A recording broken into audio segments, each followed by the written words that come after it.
మనం ఎటువంటి కెమికల్స్ వాడని ప్రకృతి ఆహారం తినాలనుకుంటాం. కానీ అది మార్కెట్‌లో అందుబాటులో లేక, లేదా ఆ ధరలు మనం తట్టుకోలేక ముందడుగు వేయం. కనీసం శుభకార్యానికి మీ బంధువులకి ఆ ఒక్క పూటైనా కెమికల్స్ లేని ఫుడ్‌ని అందించాలని మీకుండదా?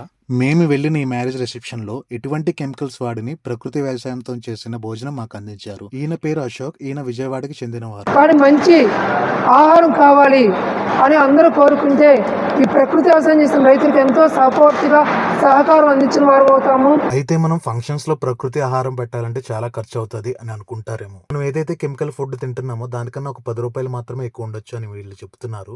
ఎందుకంటే ప్రతిదీ రైతు ఖాతాలోకే వెళుతుంది. వీళ్ళు డైరెక్ట్ గా రైతుల దగ్గర నుంచి కొంటున్నారు. ఉప్పు నుంచి నూనె వరకు, కూరగాయ నుంచి పెరుగు వరకు అన్ని ప్రకృతి ఆహారమే. మరి ఆ ఫుడ్ ఎలా ఉందో బంధువుల మాటల్లోనే విందాం.